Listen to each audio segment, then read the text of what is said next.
वीरपुर गांव में गोपी नाम का फेरी वाला था जो कश्मीर से ऊनी शॉल, सूट और गर्म कपड़े लाकर गांव-गांव बेचता।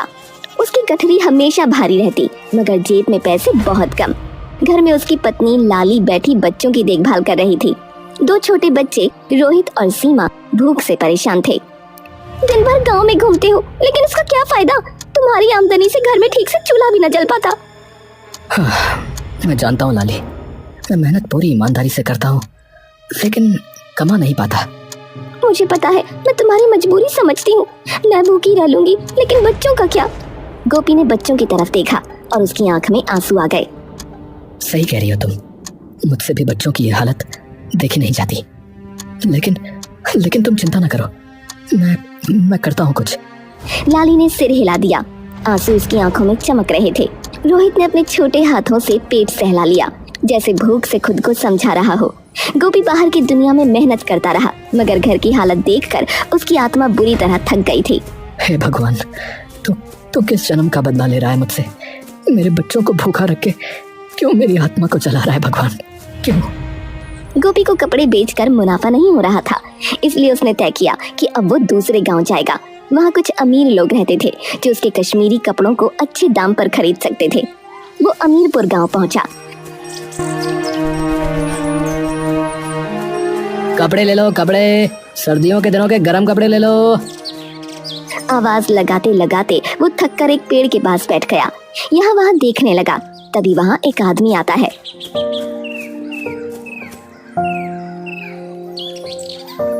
भाई कैसे कपड़े दिए? एकदम सस्ते हैं भैया, ले लीजिए, कपड़ों में कोई परेशानी नहीं आएगी। आदमी ने कपड़े देखे और उसे खरीद कर चला गया। धीरे धीरे गोपी के कपड़े बिकने लगे। वो सबसे प्यार से पेश आता और कपड़े बेचता। अब उसके घर की हालत थोड़ी थोड़ी ठीक होने लगी। लाली ये लो आज की कमाई। अरे वाह, आज तो अच्छी आमदनी हुई है। हाँ लाली, अब से मेरे बच्चे भूखे नहीं सोएंगे और भगवान ने चाहा तो तुम्हारा इलाज भी हो जाएगा। भगवान का लाख लाख शुक्र है। गोपी और लाली खुश थे। उसकी ईमानदारी से गांव भर में उसकी पहचान बन गई। लेकिन राजू और हरिया जो कपड़े बेचते थे अब नुकसान में थे। राजू लालची था जबकि हरिया भोला भाला। ए हरिया सुन, जब से आया है तभी से हमारा धंधा पूरा चौपट हो गया नहीं? अरे भाई तो वो अपनी मेहनत से कमा रहा है, तुम भी कमाओ, किसने रोका है? दिन ब दिन राजू और हरिया की कमाई घटती जा रही थी और गोपी की बढ़ती।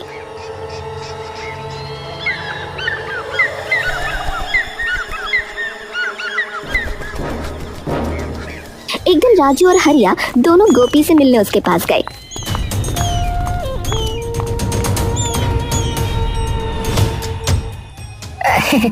भाई इस गांव में नए लगते हो, कौन से गांव के हो?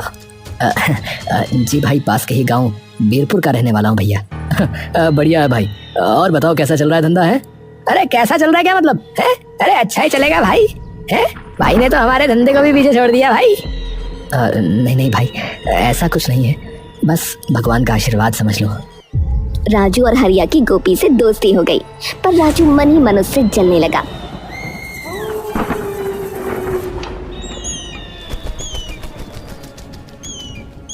एक दिन गोपी गांव पहुंचा तो सुना कि वहां चोरी हुई है। अरे हरिया भाई, सुना है कि गांव में चोरी हुई है? हाँ गोपी भाई, सोने के गहने चोरी हुए हैं, सोने के गहने। हाँ गोपी, वैसे इससे पहले इस गांव में कभी ऐसे चोरी नहीं हुई, तुम्हारे आने के बाद ही यहाँ चोरी हुई है ये। इतना बोल राजू वहाँ से चला गया। राजू की बातें सुन गोपी थोड़ा अवाक रह गया लेकिन कुछ बोला नहीं, बस सोचने लगा। तभी हरिया बोला, अरे गोपी, राजू की बात का बुरा मत मानना, वो तो बस ऐसे ही मजाक कर रहा है।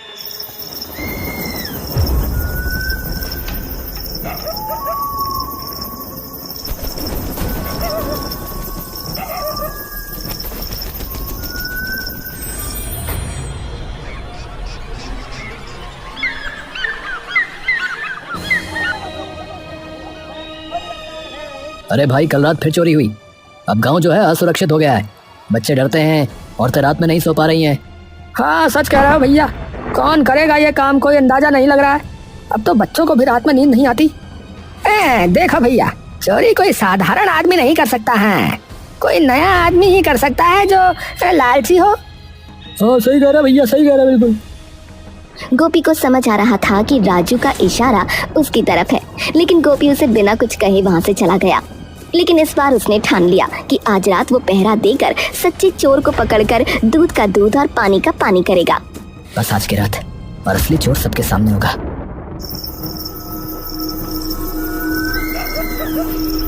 उस रात गोपी घर न जाकर झाड़ियों में छिपा रहा।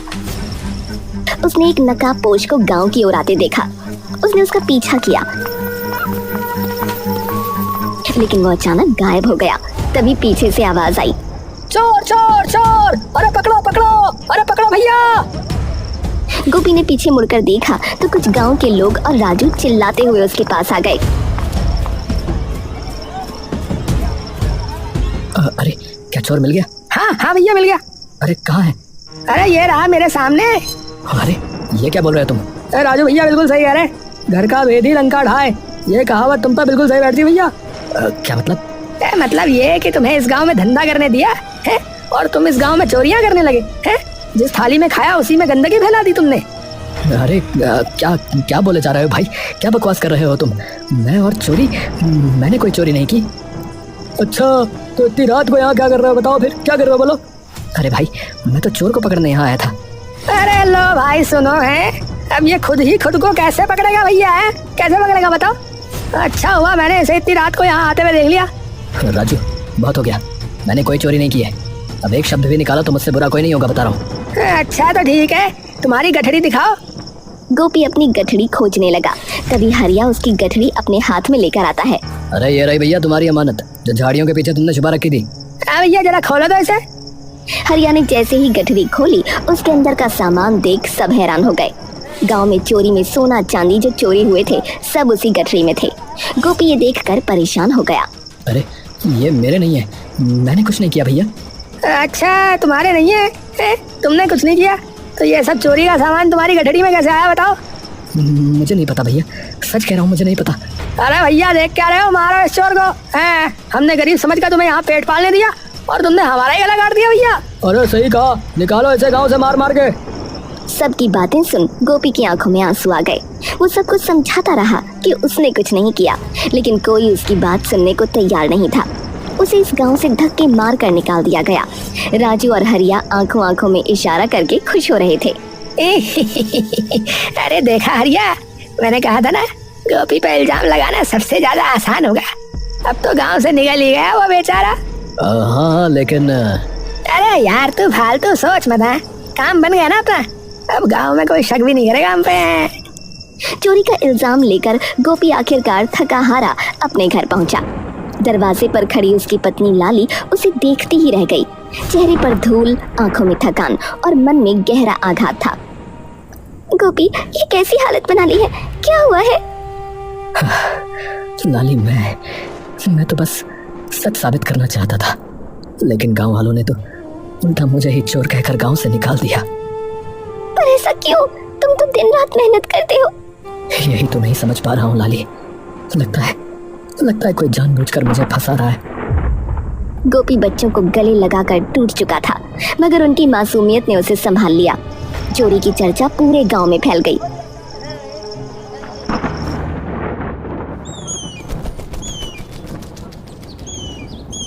अगले दिन हरिया ने भूखे रोते गोपी के बेटे को स्कूल जाते देखा, जिसे राह में गांव वाले ताने मार रहे थे। अरे देखो हैं, चोर के बेटे आ गए। अरे तेरे बाप ने सारा गांव लूट लिया रे। मेरे पापा ने कुछ नहीं किया, वो अच्छे इंसान है, वो चोर नहीं है। ये सुनकर हरिया का मन टूट गया। उसने तुरंत तय किया कि अब और झूठ नहीं छिपाएगा।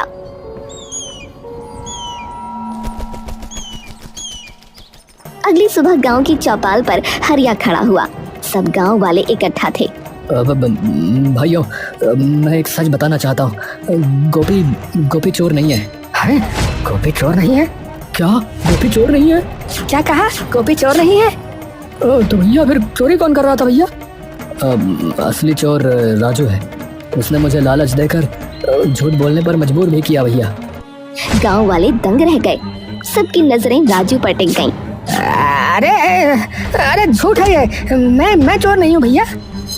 अरे चुप, तूने गांव का भरोसा तोड़ा है बे। गुस्साए गांव वालों ने राजू को धक्के मारकर चौपाल से बाहर निकाल दिया। गांव वाले शर्मिंदा होकर गोपी को ढूंढने गए और माफी मांगकर उसे वापस गांव में बुलाया। गोपी की आंखों में आंसू थे, लेकिन अब राहत भी थी। भैया मैं तो बस मेहनत करना चाहता था, कभी चोरी का नाम तक नहीं लिया मैंने। भैया माफ कर दो गोपी भाई, हमसे जो है भारी भूल हो गई है। गोपी जब गांव अपने घर पहुंचा और उसने लाली को सब बताते हुए तो दरवाजे के पीछे से उसका छोटा बेटा बाहर भाग कर आया। उसकी आंखें लाल थीं और चेहरा मासूम आंसुओं से भीगा हुआ। सुन लो सब लोग, मेरा बाप चोर नहीं है, वो चोर नहीं है। पूरा गांव सन्न रह गया। औरतें अपने पल्लू से आंसू पोंछती हैं। गोपी की पत्नी दरवाजे की चौखट पर खड़ी कांपती आवाज में बोली, देखो गांव वालों, हम भूखे सो गए, लेकिन मेरे गोपी ने कभी किसी का हक नहीं छीना। तुम सबने उसे चोर कहा, पर असली चोर सामने आ गया। अब गोपी कश्मीरी कपड़ों की गठरी लेकर निडर होकर गांव में आता जाता था। धीरे धीरे उसकी पहचान लौट आई और लोग उसे ईमानदार गोपी कहकर पुकारने लगे। अरे गोपी, अरे तुम्हारे हाथ की चुनी हुई शाल तो और कहीं मिलती ही नहीं भैया। और सबसे बड़ी बात, अब हम निश्चिंत हैं कि तुम जैसा आदमी हमारे गांव में है भैया। इसी बीच वहाँ पर हरिया आता है। अरे गोपी भाई, अब तो सब ठीक हो गया, सच सामने आ ही गया। तुम्हें देखकर अच्छा लगा भाई। हाँ हरिया, सच की राह चाहे लंबी हो, पर जीत उसी की होती है। सच है भाई, मैं भी उस समय मजबूर था, पर अब चैन मिला कि तुम्हारा नाम साफ हो गया। लेकिन कुछ ही दिनों बाद गांव में फिर से चोरियां होने लगीं। हर रात किसी न किसी घर से पैसे और सामान गायब हो जाते। सब हैरान थे कि अगर राजू को निकाला जा चुका है तो ये चोरी कौन कर रहा है। गांव वालों की निगाहें फिर से गोपी की ओर मुड़ी। अरे फिर कहीं वो गोपी ने ही तो कुछ नहीं किया। अरे बस करो, पिछली बार भी तुम सबने बेगुनाह को बदनाम किया। लेकिन भाई सच तो जानना ही होगा ना, है ना भाई? अगर राजू यहाँ नहीं है तो ये काम कौन कर रहा है फिर? गोपी मन ही मन सोचने लगा। इस बार चाहे कुछ भी हो जाए, लेकिन चोर का पता मैं लगा के रहूंगा। एक रात गांव के हर घर के दरवाजे बंद थे। सिर्फ गोपी जाग रहा था, क्योंकि उसे यकीन था कि आज भी चोरी होगी। वो अंधेरे में छुपकर चौकन्ना बैठा था। आज तो आर या पार की लड़ाई होगी। अचानक एक परछाई सरकती हुई नजर आई। कोई आदमी नकाब पहने दीवार फांदकर भीतर जा रहा था। गोपी दबे पांव उसके पीछे पीछे चल पड़ा। ये नकाबपोश आखिर कौन हो सकता है? चल गोपी, आज इसके चेहरे से नकाब हटाना ही होगा। चोर झोली में सामान भर रहा था। तभी गोपी का पैर पत्तों पर पड़ा और हल्की सी चरमराहट हुई। नकाबपोश ने झट से सर घुमा लिया। उसकी आंखें चमक उठीं। कौन है वहाँ? तुम कौन हो? चोर भागने लगा। गोपी भी पीछे दौड़ा। अंधेरी गलियों से होते हुए दोनों नदी किनारे पहुंच गए। नकाबपोश का पैर फिसला और उसका नकाब ढीला हो गया। गोपी ने झपट्टा मारकर नकाब पकड़ लिया। ये तुम? चांद बादलों से निकला और चेहरा साफ हो गया। गोपी की आंखें फटी की फटी रह गईं। नकाब के पीछे वही शख्स था जिस पर कोई कभी शक नहीं करता था। तुम निकला असली चोर। हाँ, ये सब तुम ही करा था। हाँ। गोपी के रोंगटे खड़े हो गए। चोर अंधेरे में भाग निकला और गोपी नदी किनारे अकेला खड़ा रह गया। अगली सुबह गांव वाले फिर इकट्ठा हुए। रात को फिर चोरी हुई थी और अब सबकी नजरें गोपी पर थीं। लेकिन इस बार गोपी की आंखों में डर के साथ साथ गुस्सा भी था। वो चाहकर भी उस आदमी का नाम नहीं ले पा रहा था। गोपी, मान लो कि तू ही चोर है। नहीं, चोर मैं नहीं हूँ, चोर कोई और है। क्या मतलब? आखिर तू कहना क्या चाहता है रे? मैं बस इतना कहना चाहता हूँ कि मैं उसका नाम नहीं ले सकता। भीड़ सन्न रह गई। सबकी आंखें एक दूसरे पर टिक गईं। अब सस्पेंस और गहरा हो चुका था, क्योंकि गोपी ने नाम लेने से इनकार कर दिया था।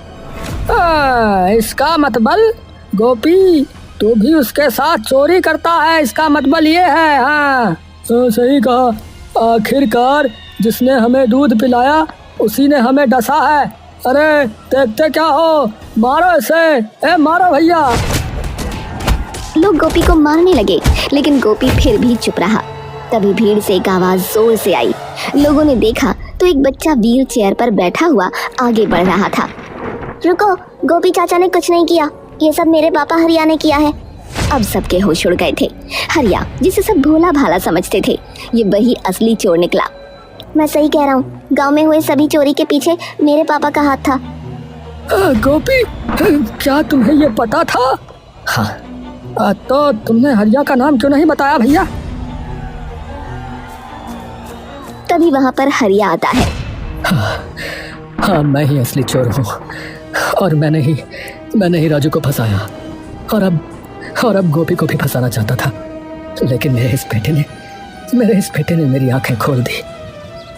हरिया अपने बेटे के पास बैठा और उसे अपने गले लगा लिया। हाँ, आप सबका गुनहगार मैं हूँ। गोपी का इसमें कोई हाथ नहीं है। जो भी सजा देनी है आप मुझे दीजिए। हरिया की बातें सुन सबके मन में गुस्सा था, लेकिन कहीं न कहीं मन में संवेदना भी थी। हरिया रोते हुए गोपी के पास जाता है। गोपी भाई, मैं तुम्हारा गुनहगार हूँ। तुम जो सजा देना चाहो दे सकते हो भैया। नहीं हरिया, तुम्हारी जगह मैं भी होता तो शायद मैं भी ऐसा ही कुछ करता। माना कि तुम्हारा रास्ता गलत था, लेकिन ये सब तुमने अपने बच्चे के प्यार के लिए किया। गोपी की बातें सुनकर सबकी आंखों में आंसू आ गए। भाइयों, हरिया ने अपनी गलती मान ली है। अब हमारी बारी है। इस बच्चे के इलाज के लिए जितना हो सके हम सब मदद करेंगे। गोपी की बातें सुनकर सबने हाँ में हामी भरी। हरिया सबका प्यार देख भावुक हो गया और उसने गोपी को गले लगा लिया। धन्यवाद मेरे भाई, धन्यवाद। तुम्हारा जैसा अगर कोई दोस्त हो तो वो पत्थर को भी हीरा बना देता है भाई। तुम मेरी दुनिया के पारस हो मेरे भाई, पारस हो। अब गोपी पूरे गांव का हीरो बन चुका था। गोपी की आंखों में आंसू थे, लेकिन अब बोझ नहीं था। उसके माथे से चोरी का कलंक मिट चुका था। सारे गांव वालों ने मिलकर चंदा इकट्ठा करके हरिया के बेटे का इलाज शुरू करवा दिया। इसीलिए कहा जाता है, गांव देहात में आज भी एकता की कई मिसालें देखने को मिल जाती हैं। प्यार, भाव और मिलनसार जीवन हमें गांव से सीखना चाहिए।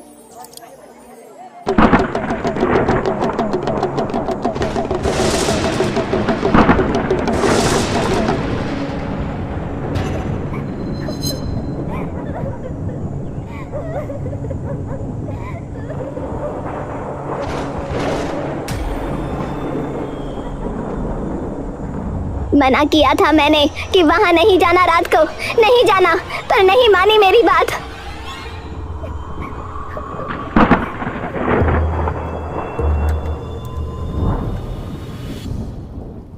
वंश अपनी बहन वाणी की तरफ देखता है। वाणी बिस्तर के सिरहाने से सिर टिकाए एकदम चुपचाप बिखरी हुई सी बैठी होती है। वंश आकर वाणी के बगल में बैठ जाता है और उसके कंधे पर हाथ रखकर सामने फोटो की तरफ देखने लगता है। पहले माँ और अब हमारा बाप भी हमसे छीन लिया।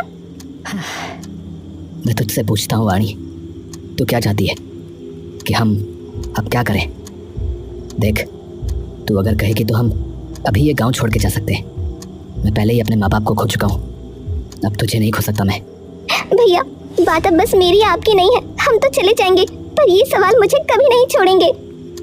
है तो तू बहन मेरी, तो ढूंढे फिर जवाब। हाँ। डमरू की आवाज सुनी थी। हमें सिर्फ इतना पता है, पर पूरी बात गांव में किसी को नहीं पता। क्यों नहीं पता? पता है ना? पता है, पर किसे? गांव के लोग जो इतने डरे बैठे हैं, उन्हें तो पता ही होगा ना कि पूरा माजरा क्या है। बात तो ठीक है। काका नमस्कार। अरे आओ आओ बालकों, नमस्ते नमस्ते। अरे बैठो बैठो बच्चों। काका, आपसे कुछ सवाल पूछने थे। सवाल? हाँ हाँ भाई, पूछो पूछो, क्या पूछना है पूछो। हुआ क्या था, क्योंकि मुझे पूरी बात नहीं पता लग पा रही है। काका थोड़ी देर चुप रहता है। पूरी बात तो मुझे भी नहीं पता है बेटा, पर सुनने में तो यही आया है कि वो जो है उस कुएं के पास चला गया था जहाँ जाना मना था। फिर उसे वो आवाज़ सुनाई दी होगी शायद, और बस फिर तो कुछ लोगों को अगले दिन उस कुएं के पास पूरा पानी से भीगा हुआ वो मिला। तो आपको उस कुएं के बारे में कुछ पता है? अब नहीं बिटिया, उसको तो ना देखने की और ना उसके बारे में जानने की कभी हिम्मत हुई। हाँ अच्छा। ठीक है काका, प्रणाम।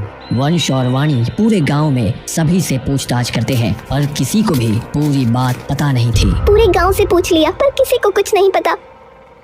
फिर कैसे होगा अब? कस्तूरी अम्मा, अरे उन्हें कैसे भूल गए? सबसे पुरानी तो वही है इस गांव में। यहाँ उन्हें पक्का कुछ ना कुछ तो पता ही होगा। हाँ, ये बात तो ठीक है। उन्हीं की झोपड़ी में चलते हैं फिर, चलो। वाणी और वंश दोनों कस्तूरी अम्मा की झोपड़ी पर चले जाते हैं। अंदर जा भी सकते हैं नहीं? अच्छा तुम हो? अम्मा अंदर आ सकते हैं क्या? आओ।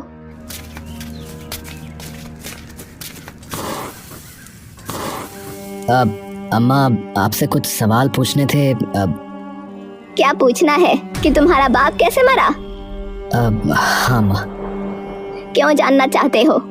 क्योंकि बाप था हमारा। इसलिए इतना तो हक हमारा भी बनता है। बता तो दी थी, उसे डमरू की आवाज सुनाई दे गई होगी। पहला सवाल तो यही है कि आपको कैसे पता कि उन्होंने उस डमरू की आवाज सुनी होगी? क्योंकि कुएं के पास पड़ा मिला था वो। वो तो कोई मार के फेंक भी सकता है ना। क्यों, तुम्हारे बाप से किसी की दुश्मनी थी क्या? नहीं। फिर और अगर किसी ने मारा होता तो पुलिस को ना पता लगता क्या?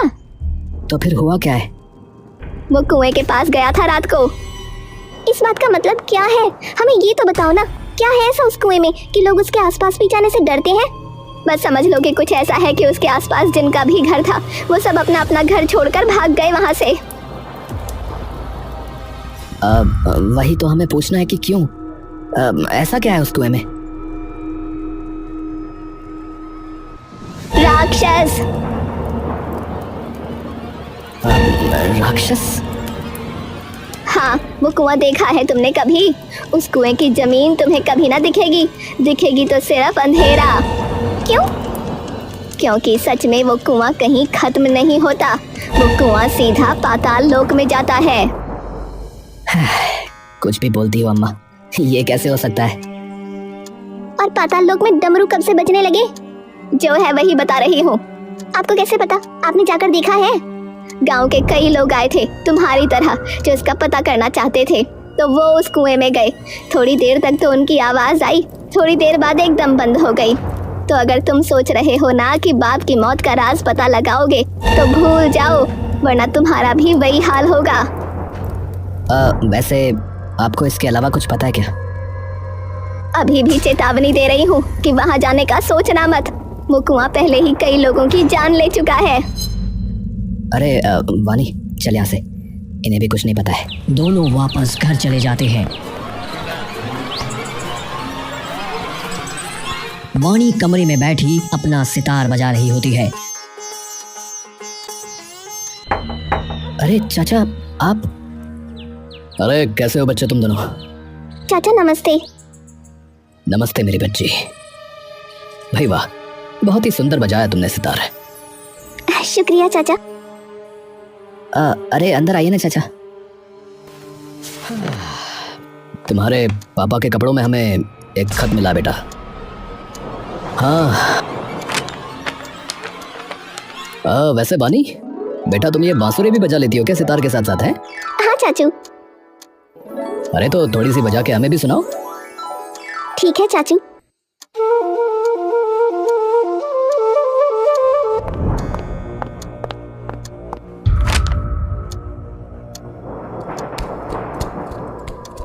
दीवार? कौन सी दीवार? कौन सी गुफा? रास्ता कुएं में नहीं, दीवार पर। यानी कुएं के अंदर नहीं है जवाब, कुएं पर है। कुएं की दीवार पर? हाँ, हमें उस कुएं के पास जाना होगा। पर भैया अभी नहीं जा सकते, खतरे से खाली नहीं है उधर रात को जाना। हाँ, तो एक काम करते हैं, कल सुबह सुबह जाएंगे।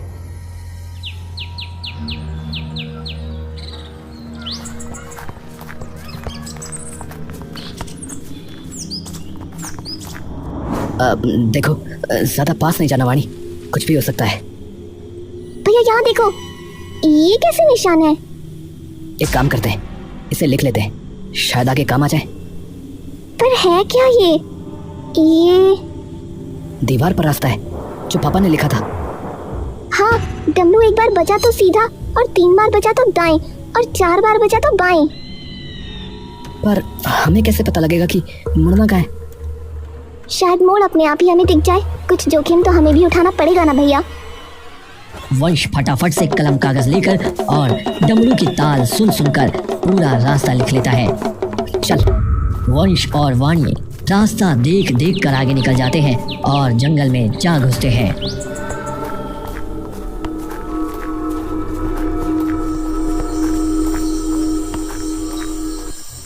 भैया इसमें तो आगे जाकर बाएं मुड़ना है, पर अभी तक तो कोई रास्ता बाएं गया ही नहीं। हाँ, लो जी। नहीं, फिलहाल तो आगे जाकर ही रास्ता मिल पाएगा। दोनों सीधे सीधे चलते रहते हैं और तभी उन्हें बाईं ओर जाता एक रास्ता दिखता है। मिल गया। वंश वाणी का हाथ पकड़कर बाईं ओर मुड़ जाता है। दोनों धीरे धीरे रास्ता पार कर उस छुपी हुई गुफा के सामने पहुंच जाते हैं। गुफा के आसपास काई जमा होती है और उस पर कई सारे जाले लगे होते हैं, लेकिन जालों के बीच में एक जगह बनी हुई होती है, जैसे कोई उन्हें हटाकर गुफा के अंदर गया हो। पापा जरूर अंदर गए होंगे, तभी यहाँ जगह बनी हुई है। पर पापा हमें छोड़कर क्यों चले गए? ऐसा क्या था? अरे पापा पुलिस में थे यार। उन्होंने न कभी कुछ गलत होते हुए सहा, न उनसे कभी कुछ गलत होते हुए देखा गया। तो जिस कुएं की वजह से गांव में इतनी मौतें हुई हों, तो बताओ वे कुछ क्यों नहीं करेंगे? वाणी चुपचाप वंश की ओर देखती रहती है। चलिए ना अंदर चल के देखते हैं। रुक, पहले मशाल जला लेते हैं, अंदर अंधेरा होगा ना। दोनों हाथ में मशाल लिए गुफा के अंदर घुस जाते हैं। दोनों आसपास देखते हैं, लेकिन कुछ नहीं होता। कई देर तक दोनों सीधे ही चलते रहते हैं कि तभी उन्हें एक औरत की आवाज आती है। जाओ। दोनों भाई बहन अचानक से पीछे मुड़कर देखते हैं। ये कौन था? पता नहीं, पर तू जल्दी जल्दी चल। फिर से उसी औरत की आवाज उन्हें आती है। जाओ मैंने कहा। एक हवा का झोंका वंश और वाणी के मुंह पर आकर लगता है। आप कौन है? आप कौन है? देखिए, हम सिर्फ यहाँ अपने सवालों के जवाब लेने आए हैं, तो अगर आपके पास हमारे जवाब है तो बता दीजिए ना। मीना की आवाज एक बार गुफा में गूंज जाती है। जल्दी जाओ वरना वो गुस्सा हो जाएंगे। थोड़े दिनों पहले एक आदमी भी यहाँ जवाब खोजते खोजते आया था, डूबकर मर गया वो। उसे नहीं पसंद कि कोई उनके करीब आए। जिन भी लोगों को ये मिला उन्होंने उसे डुबो कर मार दिया और कुएं के बाहर निकाल कर फेंक दिया था। तो जाओ तुम दोनों, इससे पहले उन्हें गुस्सा आ जाए। तो फिर उस डमरू की आवाज ने हमें वो रास्ता क्यों बताया? कौन सा रास्ता? यहाँ का। तुमने वो डमरू सुना तो तुम जिंदा कैसे बचे? जो भी उस डमरू की आवाज सुनता है वो उसे कुएं में खींच लेता है। अरे कौन वो? और आप हैं कौन? सामने क्यों नहीं आ रही? क्योंकि मैं मर चुकी हूँ, मेरी आत्मा है बस यहाँ। देखो तुम लोग जाओ वरना तुम भी। देखो, वो जो आए थे वो हमारे पापा थे, तो हम नहीं जाने वाले। हाँ देखो, उस कुएं या जो भी कोई उसमें है वो हमारे गांव के कई लोगों की जान ले चुका है, और हम अब की बार तो इसे रोकेंगे। हाँ, नहीं तो फिर हम भी मर ही जाएंगे। हाँ, क्योंकि अब तो कोई बचा भी नहीं हमारा। माँ बचपन में चली गई और पापा अब, और हम नहीं चाहते कि जो हमारे साथ हुआ वो किसी और के भी साथ हो। कुछ देर तक कोई आवाज नहीं होती। गई क्या? यही हूँ। हाँ, अच्छा। जिसकी आप बात कर रही हैं वो कौन है? मेरे पति राजेश भंडारी। क्या? तो वो कर रहे हैं ये सब? हाँ। क्या? मुझे कुछ समझ में नहीं आ रहा, आप साफ साफ बताइए ना थोड़ा। राज जी एक बहुत ही ज्ञानी और सर्वश्रेष्ठ संगीत आचार्य थे। हम दोनों इसी गांव में रहते थे। वो सभी संगीत के वाद्य बजाना जानते थे। उनके सुरों में, उनके तान में, उनके रागों में इतनी ताकत थी कि इससे कभी बारिश आ जाती, कभी बादल गरज जाते। जो भी सुनता वो मंत्र मुग्ध हो जाता। मुझे भी उनसे प्यार हुआ उनका सितार सुनकर। जब पहली बार सुना तो ऐसा लगा जैसे स्वयं देवी सरस्वती उनके मन में वास करती हूँ। उन्हें प्यार हुआ जब पहली बार उन्होंने मुझे राग यमन बजाते सुना बांसुरी पर। कुछ ही सालों में हमारी शादी हो गई, लेकिन गांव में एक और लड़का था, मन से लोभी और दिमाग से खोखला। उसे भी मैं पसंद थी। तो जब मेरी शादी हुई तो उससे शादी बर्दाश्त ना हुआ। तो जब एक दिन राज जी घर पर नहीं थे तो उसने अपने कुछ दोस्तों के साथ मिलकर मेरा अपहरण कर लिया और मुझे जंगल में ले गया। मुझे आज भी याद है कि मुझे जलाने से पहले उस लड़के ने मुझसे क्या कहा था। सिर्फ मुझसे शादी करनी चाहिए थी तुम्हें। जब आत्मा के रूप में आई तो सिर्फ इतना देखा कि राजेश जी मेरे जले हुए शरीर को अपनी गोद में लिए इस गुफा में बैठे हुए हैं और जोर जोर से चीख कर रो रहे हैं। धीरे धीरे उनका दर्द, उनकी पीड़ा ऐसे क्रोध में बदल गई जिसका भुगतान पूरे गांव को करना पड़ा। उस रात उन्होंने अपने हाथ में डमरू लिया। उस डमरू की हर ताल में सिर्फ भीषणता थी। इतने आक्रोश और क्रोध से उस दिन उन्होंने वो डमरू बजाया कि उसकी गर्जन से बादल भी फट पड़े। पूरा गांव भूकंप से तहस नहस हो गया। वो मंजर इतना भयानक और रूह कपा देने वाला था कि मानो शिव ने फिर से सती के प्राण जाने पर भैरव का रूप धारण कर लिया हो। मैं खूब चिल्लाई लेकिन मेरी एक आवाज नहीं सुनी। पूरा गांव मिट्टी में मिल गया। और आपके पति का क्या हुआ? वो भी उसी हादसे में डूब गए, पर उनकी आत्मा वो उसी डमरू में फंसी रह गई। वो अभी भी इस गांव के लोगों से नाराज है। तो तुम जाओ। वाणी थोड़ी देर तक नीचे सिर झुकाए कुछ सोचती रहती है और फिर धीरे से ऊपर की ओर देखती है। उनकी आत्मा को मुक्ति नहीं मिल पा रही है। वो अभी भी अपनी पत्नी, जिससे उन्होंने शायद सबसे ज्यादा प्यार किया, उसके चले जाने के दुख में है। तो अगर आप उनसे बात कर लें तो शायद वो शांत हो जाए। कोई आवाज नहीं आती। मैंने बहुत कोशिश की पर वो मुझे उस डमरू के अंदर से सुन नहीं पा रहे हैं और ना ही देख पा रहे हैं। तो वो डमरू कहाँ पर है? मैं बता तो दूंगी पर तुम कभी उस जगह तक नहीं पहुंच पाओगे। पहले ही यहाँ बाढ़ आ जाएगी और तुम्हें डुबो देगी। मैंने देखा है उनके गुस्से से कोई नहीं बचा आज तक। वो पहले भी ऐसे ही थे। जब उन्हें गुस्सा आता था ना तो मेरे अलावा उन्हें कोई शांत नहीं कर पाता था। कभी बांसुरी बजाकर तो कभी प्यार से समझाकर उन्हें मनाती थी। मिल गया जवाब। भैया आप यहीं रुको, मैं बस अभी थोड़ी देर में आती हूँ। क्या हुआ? कहाँ जा रही हो तुम? भरोसा करो। हाँ ठीक है। वाणी दौड़ती हुई गुफा से बाहर निकल जाती है। ये कहाँ गई? पता नहीं। थोड़ी देर बाद वाणी वापस लौट आती है और वंश का हाथ पकड़कर आगे बढ़ने लगती है। चलो। अरे पर मैं कह रही हूँ ना कुछ नहीं होगा, चलो। नहीं वहाँ मत जाओ, आप बस हमारे साथ रहो। वाणी और वंश धीरे धीरे आगे बढ़ने लगते हैं। तभी उन्हें पानी की आवाज बहुत जोर से अपनी तरफ बढ़ते हुए सुनाई देती है। वंश वाणी का हाथ पकड़कर वापस खींचने की कोशिश करता है लेकिन वो नहीं रुकती। डरो मत भैया, चलते रहो। अरे तू पागल है क्या? अरे मर जाएंगे यार। तभी पानी की बड़ी सी लहर उन्हें अपनी तरफ तेजी से आती हुई दिखती है। वाणी वंश का हाथ छोड़ देती है। अरे चल वाणी भाग। जब तक हम कुछ नहीं करेंगे तब तक ये सब यूं ही चलता रहेगा। वाणी अपनी जेब से एक बांसुरी निकालती है और बांसुरी बजाना शुरू कर देती है। पानी उनकी तरफ तेजी से बढ़ रहा होता है। अरे ये तो क्या कर रही है? अरे छोड़ बांसुरी। अरे बांसुरी क्यों बजा रही तू? तभी मीना की आवाज आती है। वो राग यमन बजा रही है जो उन्हें पसंद है। वंश चौंक कर वाणी को देखने लगता है। पानी तेजी से उनके बहुत करीब आ रहा था। हे प्रभु रक्षा करना प्रभु। पानी तेजी से आते आते एकदम से उनके मुंह के सामने आकर रुक जाता है और वाणी बस आंखें बंद कर बांसुरी बजा रही होती है। पानी धीरे धीरे पीछे जाने लगता है। जैसे जैसे पानी पीछे जाता है सभी लोग उसके साथ साथ आगे बढ़ने लगते हैं और आखिरकार वो गुफा के बिल्कुल अंदर पहुंच जाते हैं, जहां उन्हें एक मिट्टी में काई जमा हुआ डमरू दिखता है और उसी के बगल में दो कंकाल दिखते हैं। ये दोनों? हाँ हम ही हैं। तो अब क्या? पहले तो इन्हें बाहर लेकर जाना होगा। वंश की नजर तभी साइड की एक गहरी ढलान पर जाती है। ये ढलान कहाँ जा रही है? सीधा कुएं के अंदर। वाणी जाकर वो कंकाल उठाती है और वंश वो डमरू उठाने लगता है कि तभी पूरी गुफा में जोर का भूकंप आने लगता है और सारी गुफा टूटकर नीचे गिरने लगती है। नहीं, अब कहाँ जाएं? वंश भागकर वाणी का हाथ पकड़ लेता है। इस ढलान में चले जाओ। क्या? हाँ अभी, वरना यहीं दबकर मर जाओगे, सब बेकार हो जाएगा। वंश और वाणी दोनों उस ढलान में चले जाते हैं। दोनों के कदम अपने आप ढलान की वजह से तेजी से आगे बढ़ने लगते हैं और तभी दोनों कुएं के अंदर पानी में जा गिरते हैं। तभी वंश कुएं की रस्सी की ओर बढ़ता है और वाणी को अपने कंधे पर टांग कर रस्सी पकड़कर ऊपर चढ़ने लगता है।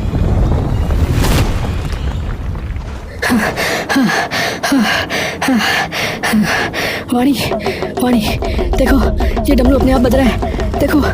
डमरू एक एक करके जोर से बजता है। धरती हिलने लगती है। वंश गिरने ही वाला होता है पर वाणी आगे बढ़कर बांसुरी होठों से लगाती है। राग यमन की धुन गुफा में गूंजने लगती है। डमरू की गूंज धीरे धीरे कमजोर पड़ती है और उसके अंदर से एक तेज रोशनी निकलती है। उस रोशनी से राजेश की आत्मा सामने आती है। आंखों में दर्द और गुस्से का तूफान। वाणी बांसुरी बजाती रहती है। धुन समाप्त होते ही एक नरम रोशनी के साथ मीना की आत्मा भी प्रकट होती है। शांत हो जाओ ना अब तो आप। मैं आ गई ना, चलो चलते हैं अब। राजेश की आंखों से आंसू बहते हैं। एक आखिरी सवाल, तूने मेरे बाप को और उन सबको क्यों मारा जो कुएं के पास गए? बोल। क्योंकि गुस्से में था, मैं गुस्से में था, ताकि कोई मेरी और मेरी मीना की यादों के करीब ना आए, ताकि कोई हमारे दर्द को फिर से ना छेड़े। इसलिए सबको दूर रखा, मौत बनकर। बस इतना कहकर दोनों आत्माएं एक दूसरे का हाथ पकड़कर धीरे धीरे प्रकाश में विलीन हो जाती हैं। आसमान साफ हो जाता है। कुआं जिसमें कभी सिर्फ अंधेरा हुआ करता था, उसके पानी की स्थिरता में अब पूर्णिमा के चांद का अक्स एकदम साफ चमक रहा होता है। ये कहानी है मुरादाबाद शहर की, जहाँ शहर के आखिरी छोर पर रहती थी चंपा। चंपा लोगों के घरों में काम करके अपना जीवन यापन किया करती थी। उसकी 5 साल की बेटी भी थी जिसका नाम था नैना। वो नैना से बहुत प्यार करती थी। मम्मी, मैं स्कूल कब जाऊंगी? अरे तू क्या करेगी स्कूल जाकर? पढ़ूंगी लिखूंगी। क्या करेगी पढ़ लिख कर? तुझसे झाड़ू लगाने को कहा था, लगा दी? हाँ माँ, मैंने सारा काम कर दिया। मुझे स्कूल जाने दो ना, मुझे भी बाकी बच्चों की तरह पढ़ना है। नहीं नहीं, कोई जरूरत नहीं है। अरे चंपा, पास के चुंगी वाले स्कूल में नाम लिखवा देना नैना का। वो सरकार की तरफ से फ्री है, वरना अगर उन्हें पता चला कि तुम बच्ची को नहीं पढ़ा रही हो तो तुम पर कार्रवाई हो सकती है। आजकल तो बड़े चोंचले हैं, पहले जमाने में सही था, लड़कियां अपने घर का काम करती थी सिर्फ। मजबूरन अगले दिन जाकर चंपा ने नैना का एडमिशन करवा दिया।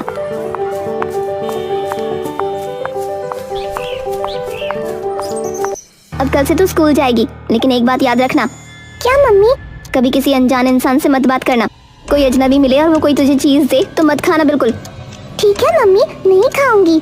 और हाँ, घर का काम ना छूटना चाहिए स्कूल के चक्कर में। नहीं छूटेगा माँ। शाम का वक्त था, सूरज ढल रहा था और चंपा अपनी छोटी सी झोपड़ी में बैठकर नैना के लिए स्कूल की ड्रेस पर इस्त्री कर रही थी। तभी राधा फिर से आ गई। चंपा रसोई में जाती है और 2 कप चाय तैयार करती है। फिर दोनों सहेलियां चाय की प्याली लेकर चौखट पर बैठ जाती हैं। तो अब तो तू स्कूल वाली मम्मी बन गई है। हाँ, बहुत दिन से पीछे पड़ी थी नैना, मेरे तो ये सब समझ में नहीं आता। हाँ वो तो है। अच्छा खैर, अब मेरा एक पुराना हिसाब तो बाकी है। क्या मतलब? याद है ना, तूने मुझसे कुछ साल पहले 5000 रुपए लिए थे, अब तक 1 रुपया न दिया। हर बार बहाने बना देती है। राधा, तू जानती है ना मेरी हालत कैसी है। कभी नैना बीमार पड़ गई, कभी काम छूट गया, अब किसी तरह उसका एडमिशन कराया है। बस थोड़ा वक्त और दे दे, लौटा दूंगी ना तुझे। तो हमेशा अपनी मजबूरी गिनवाती रहती है, मेरी सुनती है कभी? मैं भी अकेली हूँ, घरों में झाड़ू पोछा करती हूँ, मेरे भी सपने हैं। माफ कर दे राधा, मैं जल्दी तुझे सब लौटा दूंगी। मेरी बच्ची बीमार है चंपा, उसका इलाज कराना है, अब तो दे दे। हाँ हाँ दे दूंगी। राधा तुनक कर उठती है और बिना कुछ कहे चली जाती है।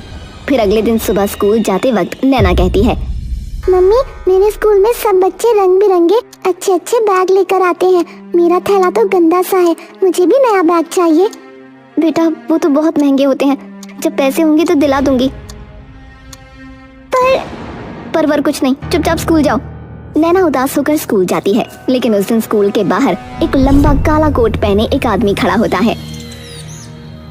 अरे बेटिया सुनो। कौन हो आप? मैं कौन हूँ ये जरूरी नहीं, पर मैं रोज देखता हूँ कि तुम रोज ये थैला लेकर आती हो। क्या तुम्हें बैग नहीं पसंद? नैना को मम्मी की बात याद आती है, कभी किसी अजनबी से मत बात करना, और वो जाने लगती है। अच्छा, अगर मैं तुम्हें एक नया बैग दिला दूं तो? बिल्कुल वैसा जैसे तुम्हारे स्कूल के बाकी बच्चों के पास है। सच्ची? हाँ बेटिया, चलो पास की दुकान तक चलते हैं। नैना उस अजनबी के साथ चल पड़ती है और जाकर बैग ले लेती है। कैसा लगा? बहुत अच्छा, अब मैं सबकी तरह बैग लेकर जाऊंगी, मजा आएगा। हाँ बच्ची, चलो अब जाओ। नैना वहाँ से स्कूल चली गई और फिर जब शाम ढली तो नैना स्कूल से लौटकर घर में दाखिल हुई। उसके हाथ में रंग बिरंगा चमचमाता नया बैग था। जैसे ही चंपा की नजर उस बैग पर पड़ी, उसकी आंखें हैरानी से फैल गईं। ये बैग नैना तुझे कहाँ से मिला? स्कूल के बाहर एक अंकल मिले थे, उन्होंने दिला दिया। क्या? एक अजनबी ने? मैंने तुझे कितनी बार समझाया किसी अजनबी से बात मत करना, और तू उससे बैग भी ले आई। मम्मी वो बहुत अच्छे थे, बोले मैं रोज पुराना थैला लाती हूँ तो बैग दे दिया। अच्छा, अब तुझे अच्छे बुरे की समझ आ गई। कौन था वो? नाम पता कुछ बताया? नहीं मम्मी, कुछ नहीं बताया, बस दिया और चले गए। चंपा का चेहरा डर और गुस्से से तमतना उठा, उसकी सांसें तेज हो गईं। सुन ले नैना, अगर वो आदमी दोबारा दिखे तो ये बैग ले जाकर वापस दे देना, और दोबारा उससे बात की तो देखना मैं क्या करूंगी। ठीक है मम्मी। अगले दिन नैना स्कूल गई, लेकिन वो अजनबी उसे नहीं मिला। लेकिन परसों स्कूल के बाद फिर वही लंबा काले कोट वाला आदमी स्कूल के बाहर खड़ा था। अरे बेटिया, बैग कैसा लगा? अच्छा लगा, पर मम्मी ने बोला है आपको वापस देना।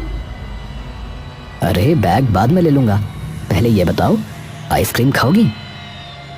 नैना की आंखें चमक उठी। आइसक्रीम जो उसने कभी खाई ही नहीं थी, लालच ने मासूमियत पर जीत पाली। हाँ।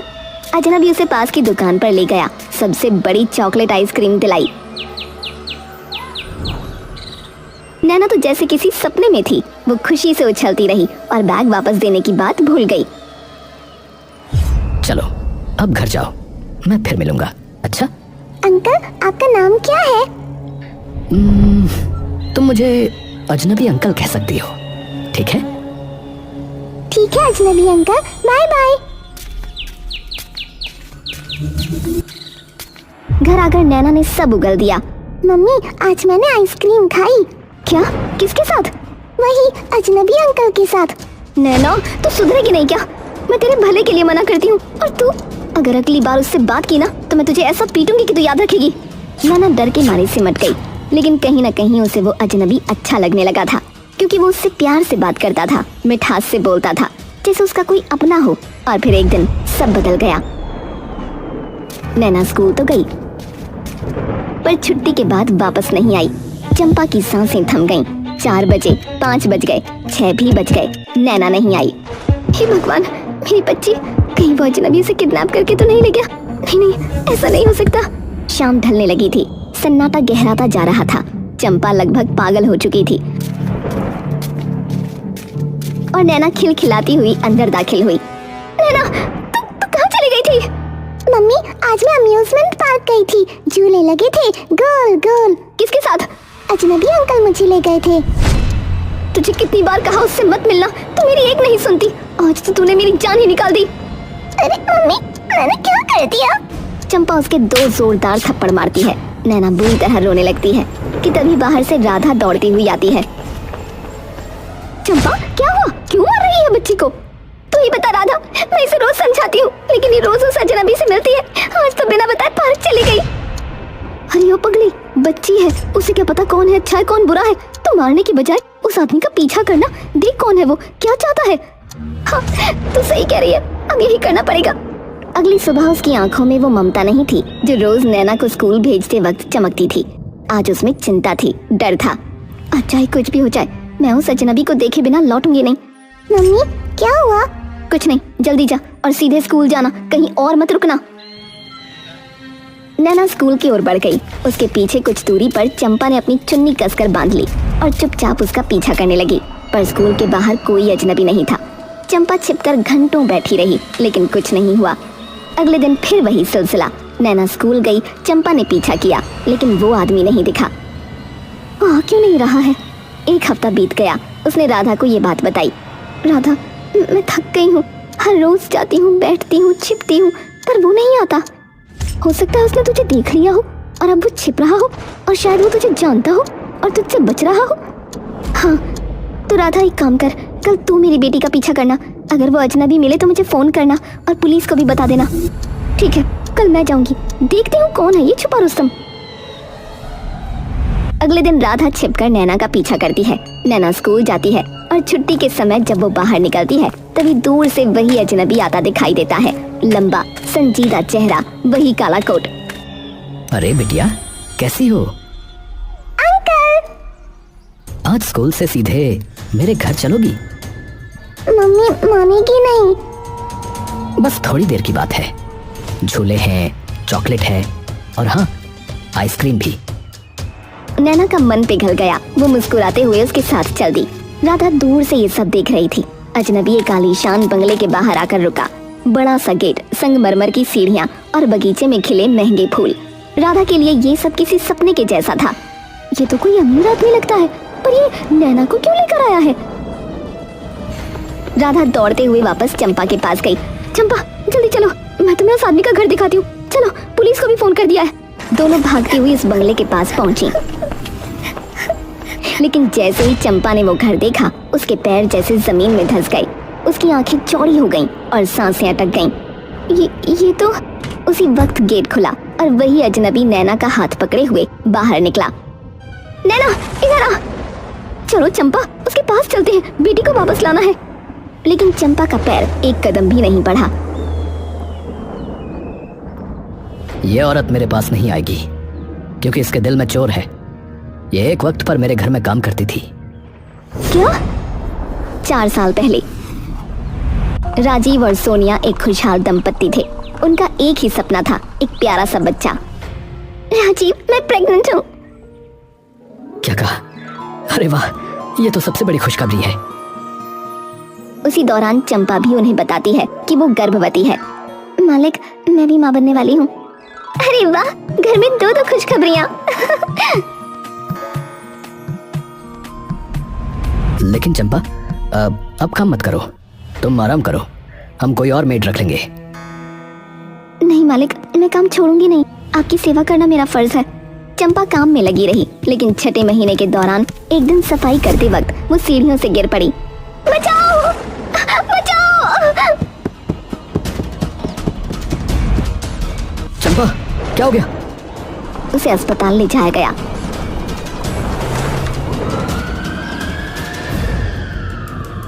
डॉक्टर ने बताया कि उसका गर्भपात हो गया है। अफसोस, बच्चा बच नहीं पाया। चंपा बिलख बिलख कर रोने लगी। तुम लोग जिम्मेदार हो। मैंने कहा था कि काम मत करवाओ, फिर भी कराया। तुम लोगों की वजह से मेरा बच्चा मरा है। लेकिन चंपा, हमने तो मना किया था, तुम ही जिद कर रही थी। हम कैसे जिम्मेदार हैं? तुमने अपनी मर्जी से किया सब। इन सारी बातों के बाद राजीव और सोनिया अपने घर चले गए। और फिर कुछ समय बाद सोनिया की बेटी पैदा हुई। पर जब सोनिया अस्पताल से घर लौटी तो चंपा बधाई देने आई और मौका देखकर बच्ची को अपने साथ ले गई। राजीव ने पूरा शहर छान मारा, हर थाने में रिपोर्ट लिखवाई। मेरी बच्ची मुझे चाहिए। कोई उसे ढूंढो, कोई उसे ढूंढो। राजीव, तुमने चंपा को हमारे घर आने ही क्यों दिया? मुझे मेरी बच्ची चाहिए किसी भी हाल में। लेकिन चंपा का कोई अता पता नहीं था, न कोई फोटो, न कोई असली नाम। क्या हमारी बेटी कभी वापस नहीं आएगी? 4 साल गुजर गए, दर्द बढ़ता गया, उम्मीदें मरती गईं। लेकिन एक दिन किसी ने सोनिया के दरवाजे पर दस्तक दी। कौन है? मैं राधा हूँ, चंपा की पुरानी सहेली। मैं जानती हूँ तुम्हारी बेटी कहाँ है। क्या? तुम कैसे जानती हो? क्योंकि उसने मुझसे कभी नहीं छुपाया। मैं ही थी जो उसे जानती थी, पहचानती थी। और यहीं से सच्चाई का पर्दा उठने लगा। तूने इन्हें सब कुछ बता दिया। तुझे तो मैंने मदद के लिए बुलाया था, तुझसे सब बांटा था, और तूने मुझे धोखा दे दिया। क्योंकि तूने भी मुझे धोखा दिया चंपा। मेरे पैसे आज तक न लौटाए और इस चक्कर में मेरी बच्ची मौत के मुंह तक पहुंच गई। मुझे पैसों की नहीं पड़ी है, पर मेरी बच्ची को इस हद तक पहुंचाने के लिए तुझे सजा मिलनी चाहिए। तूने दोस्ती का गला घोटा है, इसलिए अब तेरे राज खोलने का वक्त आ गया है। चंपा भागने की कोशिश करती है, लेकिन तभी पुलिस की गाड़ी आकर रुकती है। पुलिस वाले उसे पकड़ लेते हैं। नहीं, ये अन्याय है। इस आदमी ने मेरे साथ गलत किया था, इसका ही तो कसूर था। मेरा बच्चा मर गया और इसने मुझे मुआवजा तक नहीं दिया। इस देश का कानून भी मेरी मदद नहीं कर सका, तो क्या मैं भी बदला ना लूं? फिर से कहानी गढ़ रही हो। हमें सब सच पता है। डॉक्टर साहब, सामने आइए। वो डॉक्टर सामने आया जिसने चंपा का इलाज किया था। देखिए, चंपा को चोट लगी थी, लेकिन असल बात यह है कि वो कभी गर्भवती थी ही नहीं। उसने मुझे झूठ बोलने के लिए पैसे दिए थे। बोल रही थी कि जब मुआवजा मिलेगा तो और दूंगी। बड़ी कमीनी है तू। और सच तो ये है कि इसकी शादी भी नहीं हुई कभी। बच्चा कहाँ से होगा? अब तक चंपा का झूठ पूरी तरह नंगा हो चुका था। तो चाहती क्या थी? तूने मेरी बेटी को क्यों अपने पास रखा? सच सच बताओ। मैंने सोचा था कि एक दिन अचानक आ जाती और कहती कि राजीव ने मेरे साथ दुष्कर्म किया था और ये बच्ची उसी की औलाद है। क्या? फिर डीएनए टेस्ट होता और बच्ची तुम्हारी निकलती तो मैं कानूनी रूप से दावा करती, तुम्हारी प्रॉपर्टी में हिस्सा लेती। तुमने हमारी मासूम बच्ची को अपने प्लान का हिस्सा बनाया। तुम जानती भी हो एक माँ की तकलीफ क्या होती है जब उसकी बच्ची उससे छिन जाती है। पुलिस चंबा को गाड़ी में बिठाती है। वो अब भी रो रही थी, लेकिन अब उसके आंसुओं में कोई ताकत नहीं थी, सिर्फ पछतावा था शायद। Mummy, mummy. बेटा, अब मैं तुम्हें कभी नहीं दूर होने दूंगी। अब कोई तुम्हें मुझसे नहीं छीन सकता। अब तू हमारे साथ रहेगी हमेशा के लिए। मेरी मम्मी। वो तुम्हारी मम्मी नहीं है, मैं हूँ। हम अजनबी नहीं है बेटा, अपने हैं। 4 साल बाद एक टूटा हुआ रिश्ता फिर से जुड़ गया और एक मासूम बच्ची को उसके सच्चे माँ बाप वापस मिले, लेकिन चाहे स्वार्थ के लिए किया हो, पर चंपा भी कहीं न कहीं नैना के साथ ममता के बंधन में बंध गई थी।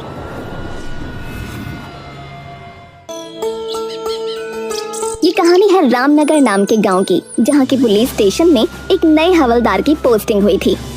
उसका नाम राजा था और वो बहुत मिलनसार इंसान था।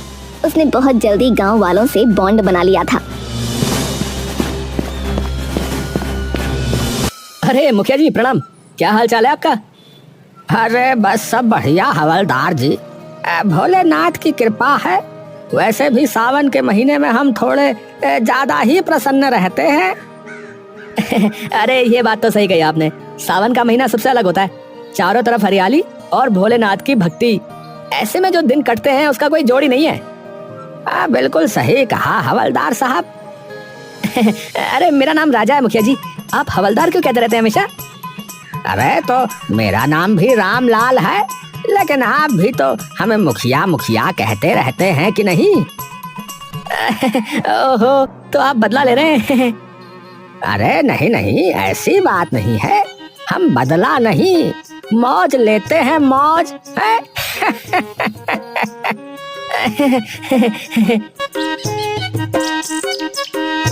राजा हवलदार हंसते हुए वहाँ से चौकी की तरफ चला गया। रामनगर के सभी बाशिंदों के बीच में ऐसे ही तालमेल बैठा हुआ था। वो गांव एक परिवार के जैसा था। सीमा खाना दे दो, फिर मैं खेत पर जाऊं। हाँ ये लीजिए, आपने कहा और खाना तैयार है। हाँ, तुम ना होती तो मेरा क्या होता। मैं खिला देती। अरे शांति चाची, आओ आओ, कैसी हो? मैं तो अच्छी हूँ, बस तुमसे बात करने आई हूँ। ये पवन खेत पर चला जाए फिर बात करूंगी। हाँ? क्यों? मेरे सामने क्यों नहीं कर सकती? तुझे औरतों की बातों में क्यों घुसना है? चल भाग यहाँ से। तीनों हंस पड़े और पवन खेत पर चला गया। शांति चाची ने जैसे ही सीमा को अकेला पाया, वो अपनी बातों की पोटली खोलकर बैठ गईं। पहले तो हल्की फुल्की गपशप, मोहल्ले की बहुओं की बातें, और फिर धीरे धीरे असली मुद्दे की तरफ वो बढ़ी। सीमा बेटा, तेरे से एक बात करनी थी। वैसे तो बड़ी बात नहीं है, पर मन में खटक रही है 2 दिन से। अरे चाची, आप तो डराने लगी, बोलिए ना क्या बात है। हमारे घर से चांदी का लोटा गायब हो गया है। मेरी अम्मा का दिया हुआ था, बहुत प्यारा था मुझे। चांदी का लोटा? अरे आपने शायद किसी को दे दिया होगा इस्तेमाल के लिए। चांदी का लोटा भला किसी को क्यों दूंगी? हाँ, ये बात भी सही है। कहीं रखकर भूल तो नहीं गई आप? सीमा ने पूरा घर छान मारा, रसोई, ओसारा, पिछवाड़ा, लेकिन चांदी का लोटा कहीं नहीं मिला। एक गहरी चिंता की रेखा उसके माथे पर खिंच गई। चाची, कहीं कोई उठा तो नहीं ले गया? पता नहीं बेटा, खैर अब क्या कर सकते हैं, भगवान देख रहा है। सीमा चुप रह गई, लेकिन तभी उसे कुछ और याद आया। उसकी भी कुछ चीजें गायब थीं। अरे चाची, एक बात बताऊं, परसों से मेरी एक जोड़ी पायल भी नहीं मिल रही है। क्या? ये तो बहुत अजीब बात है। तेरे घर से भी गायब, हमारे घर से भी। कुछ तो गड़बड़ है सीमा। इधर सीमा शांति की बातों का सिलसिला खत्म नहीं हुआ था, उधर पूरे गांव में कुछ न कुछ गायब होने की खबरें आने लगीं। कहीं से गहने, कहीं से जूते, तो कहीं से किसी की साइकिल। यार, मेरी वो महंगी वाली घड़ी भी नहीं मिल रही। भूत उठा ले गया क्या उसे? यार, हमारे घर से तो 10,000 रुपए गायब है। बताओ कौन चोर है जो इतनी सफाई से चोरी कर रहा है यार? गांव के लोग पहले से हल्के मिले रहे थे, पर जैसे जैसे सामान की लिस्ट बढ़ती गई, एक बेचैनी पनपने लगी। फिर अगली सुबह पवन, मेरी अंगूठी, मेरी सगाई की अंगूठी कल रात अलमारी में रखी थी, अब नहीं है। अरे अरे ये क्या मजाक है, यहाँ तो सचमुच नहीं है। सीमा, किसने चोरी की है? शोर मच गया। गांव के लोग जमा हो गए। सभी के चेहरों पर डर और चिंता साफ झलक रही थी। इतने शांत गांव में ऐसी घटनाएं, ये तो अपशकुन जैसा लगने लगा। अरे क्या हुआ, किसने शोर मचाया हुआ भाई? राजा भैया, मेरी बीबी की जो है अंगूठी चोरी हो गई है। अलमारी में रखी थी पर अब नहीं है। हमारे गांव में ये क्या हो रहा है? कौन है जो सबके घरों से चीजें उठा रहा है? अरे सब शांति रखो। हम भी चौकी में इस पर बात कर रहे थे। खबर पक्की है, एक गिरोह आया हुआ है इस इलाके में। वो घरों की जानकारी जुटाता है और फिर सामान गायब करता है। कितने लोग हैं ये तय नहीं है, 2, 4 या 10 भी हो सकते हैं। अरे हमारे गांव में तो कभी ताला भी नहीं लगता था दरवाजों पर, अब तो दिन में भी डर लगने लगा है भाई। अब से सब सतर्क रहें और जो भी बाहर का आदमी दिखे उसकी खबर मुझे दो। और हाँ, मैं आपकी अंगूठी की तलाशी में लग रहा हूँ। गांव में सनसनी फैल गई। जिस गांव में पहले गली की बकरी भी गुम हो जाती थी तो ढोल बज जाता था, अब वहाँ चोरी की घटनाएं आम हो रही थीं। फिर अगले दिन अरे किसने तो मेरी बाइक ही गायब कर दी। रात में बरामदे में खड़ी थी, सुबह देखा तो नहीं है। क्या हाँ, क्या कह रहा है भैया? हाँ, क्या कह रहा भैया? अरे भैया, अब तो हद हो गई है, ये तो बड़ा मामला हो गया। हाँ भैया, सही कह रहा है, हद हो गई ये तो। हाँ भैया, सही कह रहे। ये कोई साधारण चोर नहीं हो सकता, कोई है जो हमारे बीच ही रह रहा है। जब पूरा रामनगर चोरी की घटनाओं से परेशान था, उसी समय शाम के समय एक चमचमाती कार गांव के बाहर की टूटी सड़क पर अटक गई। ड्राइविंग सीट से उतरा एक सफेद कमीज और काले चश्मे वाला व्यक्ति, बाल थोड़े बिखरे हुए, चाल में शहरी रौब और चेहरे पर मासूम मुस्कान। हेलो, कोई है? गाड़ी बंद हो गई है, प्लीज कोई मदद करेगा? कुछ ही देर में गांव के मुखिया रामलाल वहां पहुंचे। अरे कौन हो बेटा, कहाँ से आए हो? नमस्ते, मेरा नाम सूरज है। शहर से आ रहा था कि अचानक गाड़ी बंद हो गई। रात होने वाली है। आप बुरा ना माने तो मैं क्या एक रात यहाँ रुक सकता हूँ? तुम मुसाफिर हो, ठीक है, पर गांव में थोड़ा जो है हंगामा चल रहा है, ध्यान रखना है। आप चिंता ना करें, मैं एकदम शरीफ और सीधा इंसान हूँ, किसी को परेशानी नहीं होगी। मुखिया जी ने कुछ सोचते हुए सूरज को अपने घर में एक कमरा दे दिया, लेकिन उधर से गुजरते राजा हवलदार की नजर सूरज पर पड़ गई। वो मुखिया के पास गया और बोला, मुखिया जी, ये कौन है? अरे है कोई मुसाफिर, सूरज नाम बता रहा है। कह रहा है कि गाड़ी खराब हो गई, एक रात के लिए रुकने को कहा है। सावधान रहिएगा, है जब से चोरी शुरू हुई है तब से कोई नया आदमी गांव में नहीं आया था, अब आया है, इस पर नजर रखिएगा। हाँ समझ गया, अब ये मेरी नजर में है। सूरज मुखिया जी के घर में रुक गया, लेकिन अगली सुबह अपनी कार ठीक कराने की बजाय गांव में इत्मीनान से घूम रहा था। न हाथ में कोई औजार, न गाड़ी की फिक्र, जैसे वो गांव का सैलानी हो, न कि कोई राह भटका यात्री। अरे देखा, वो सूरज यार, ये वही मुसाफिर है जो मुखिया जी के यहाँ पर रुका हुआ है। ऐसे घूम रहा है जैसे नानी के घर आया हो। इसको कोई जल्दी नहीं है कार ठीक करवाने की, अजीब है। खबर आई कि बीती रात एक घर से मोबाइल चोरी हो गया। है? किसका मोबाइल गया? अरे मेरा, अरे चार्ज पर लगाया था, सोचा था कि रात को जो है चुनिया से बात करूंगा, लेकिन सुबह देखा तो गायब मिला भैया। अरे बेटा सूरज, तुम गांव में ऐसे मस्ती से क्यों घूम रहे हो भाई? तुम्हारी गाड़ी कब ठीक होगी? अरे मुखिया जी, पहली बार किसी गांव में आया हूँ, थोड़ा एक्सप्लोर करना चाहता हूँ। बहुत सुंदर गांव है आपका, शांति, हरियाली और हाँ, अपनापन भी। सुंदर तो है, पर तुम जो है अपनी गाड़ी पर ध्यान दो, वो ज्यादा जरूरी है। सूरज ने मुस्कुराते हुए सिर हिलाया, लेकिन गांव के लोगों की आंखों में अब संदेह गहरा होने लगा था। और फिर रात के समय चौपाल पर पता नहीं क्या हो रहा है यहाँ पर, चौकी में भी यही बात चल रही है। लेकिन कोई सबूत ही नहीं मिलता। बेटा जल्दी कुछ करो। किस बात की चर्चा हो रही है? आप लोग इतने तनाव में क्यों हैं? अरे तुम्हें नहीं पता है, गांव में एक के बाद एक चोरी हो रही है, चप्पल से लेके मोबाइल तक, और अब तो अंगूठी और बाइक भी।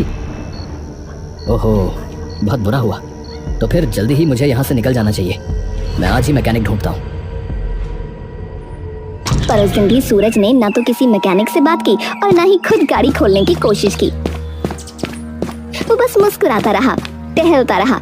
फिर उसी रात पवन को नींद नहीं आ रही थी, उसे कुछ बेचैनी सी हो रही थी। तभी उसने देखा कि कोई एक परछाई गलियों में घूम रही है। अरे ये कौन है? इतनी रात गए। पवन ने चप्पलें पहनी और चुपचाप उसका पीछा किया। परछाई ने मोड़ लिया। पवन ने आंखें गड़ा दी। सूरज? वो सूरज ही था, मुसाफिर जो अब गांव की गलियों में रातों में भटकता रहता था। पवन ने कुछ नहीं कहा, बस वापस लौट आया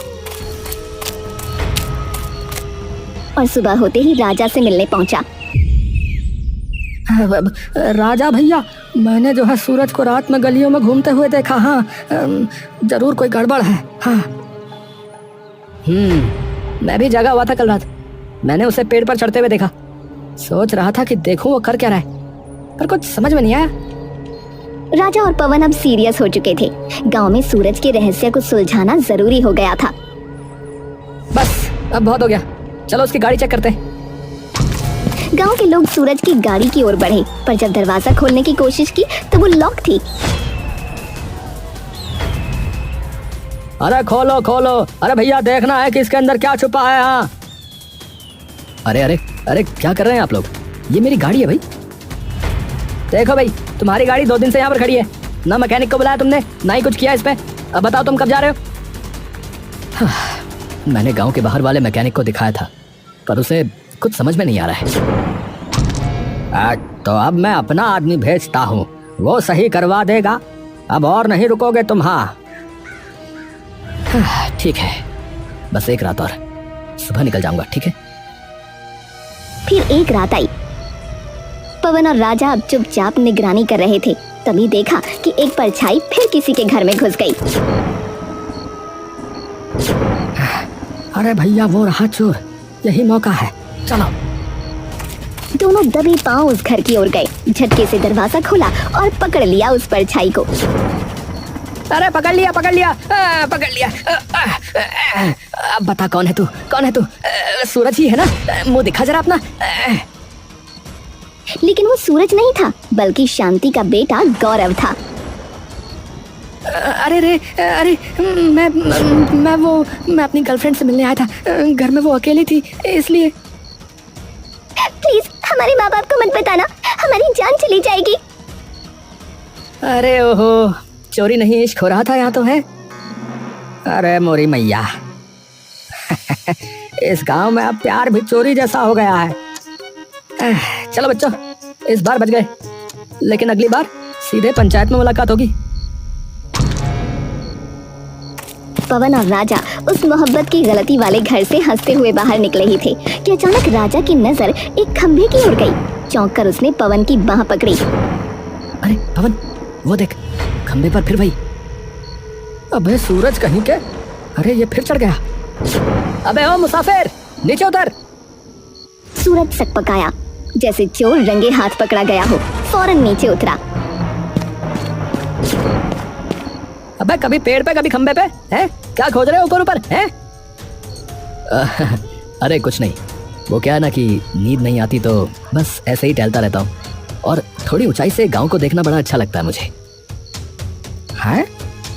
रात में पेड़ों पर चढ़ाई? ये कोई योग साधना चल रही है क्या? बस बहुत हो गया, चलो मुखिया जी के पास चलो। दोनों से लेकर मुखिया के पास पहुंचे।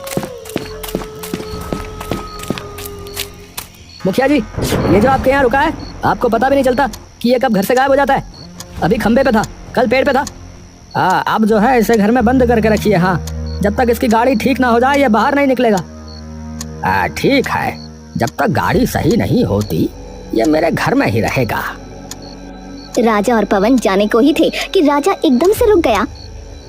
रुको, मुझे अब इस मुसाफिर पर एक कौड़ी का भी भरोसा नहीं रहा, और मुझे लगता है कि इसकी गाड़ी भी एकदम सही है। चलो देख लेते हैं। सूरज के चेहरे पर हल्की घबराहट थी। राजा और पवन उसके साथ गाड़ी के पास पहुंचे।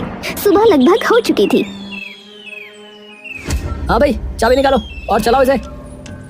पर मैंने बताया था ना कि अरे भाई चलाओ इसे। राजा ने चाबी घुमाई और इंजन एक झटके में स्टार्ट हो गया। देखा, अरे हम नहीं कह रहे थे, इसकी गाड़ी एकदम सही है। अब पुलिस आएगी और तेरा तमाशा यहीं खत्म होगा। अरे रुको भाई, सिर्फ इतना ही काफी नहीं है इसे चोर साबित करने के लिए। मैं कहता हूँ कि एक दिन और रुक के देखना चाहिए। अगर ये चोर नहीं निकला तो हमारा गांव बदनाम हो जाएगा। मैं चोर हूँ ही नहीं, चाहो तो मेरी तलाशी ले लो भाई। अरे तो चुप रहे। और मुखिया जी, ये आदमी यहाँ झूठ बोल रहा है। गाड़ी ठीक है, फिर भी ठहरा हुआ है, ये चोरी से कम नहीं है।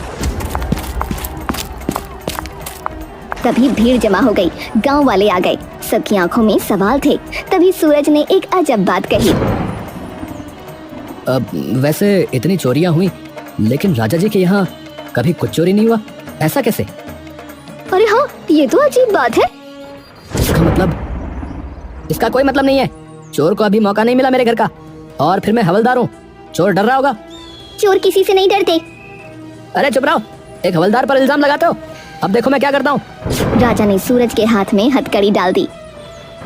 एक पुलिस वाले पर उंगली उठाने के जुर्म में मैं तुझे गिरफ्तार करता हूँ। हाँ तो सुनो, असली गिरफ्तारी अब होगी। मैंने पुलिस को पहले ही बुला लिया है।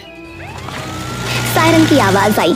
पुलिस जीप गांव में घुसी। गांव वाले चौंक गए। सूरज ने जेब से मोबाइल निकाला और एक वीडियो चलाया जिसमें साफ साफ राजा चोरी करते हुए नजर आ रहा था। अरे ये तो पर गांव में सीसीटीवी कहाँ? वही तो, जहाँ सीसीटीवी नहीं होता वहीं लगाना पड़ता है। मैं जब पेड़ पर चढ़ा था और खंभे पर, तो वहाँ कैमरे फिट कर रहा था, समझा? अरे भगवान, ये क्या कह रहा है? अरे मोरी मैया, ये क्या कह रहा है भैया? अरे दैया, जे का हो गया भैया? ये सुनकर राजा को गुस्सा आ गया और वो मुखिया से लड़ने लगा। ये खुराफाती मुसाफिर इतने दिन से आपके घर में है और आपको खबर ही नहीं हुई? देखो भाई, इस मुसाफिर को जो है मैंने ही बुलाया था, और बात दरअसल ये है कि ये क्राइम ब्रांच से एक अंडर कवर अफसर हैं। क्या कहा? अफसर? धोखा? अरे धोखा नहीं, चाल थी। धोखा तो तुमने दिया हमें, क्योंकि तुम कोई हवलदार नहीं, चोर हो। है? क्या कहा? क्या कह रहा भैया मुखिया जी? ए भैया मुखिया, क्या कह रहा भैया? है भैया, क्या कह रहे? हाँ, असल में ऐसा था कि हमारे गांव की चौकी में हवलदार की पोस्टिंग होने वाली थी। इस चोर को ये पता चल गया और ये उसकी जगह आ गया, क्योंकि असली हवलदार को आने में कुछ दिन बाकी थे। हाँ, जब मुझे इस पर शक हुआ तो मैंने सबसे पहले इसका ही बायोडेटा निकाला। तब पता चला कि राजा नाम का तो कोई हवलदार आना ही नहीं था यहाँ पर। असली हवलदार ये हैं मिस्टर पांडे, जो आज ही आए हैं। नमस्ते जी, नमस्ते।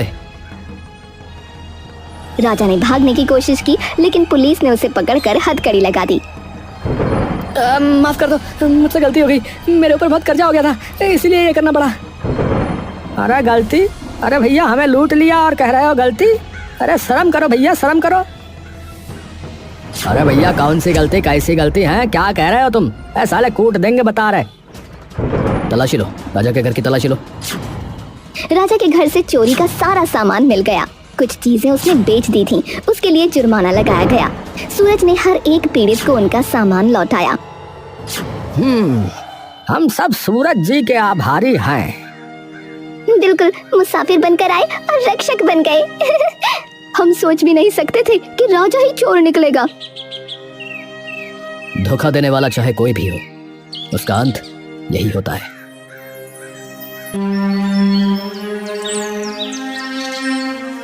बेटी, तुझे कुछ नहीं होगा, मैं तुझे कुछ नहीं होने दूंगी। माँ, मुझे बहुत दर्द हो रहा है, मैं मर जाऊंगी माँ।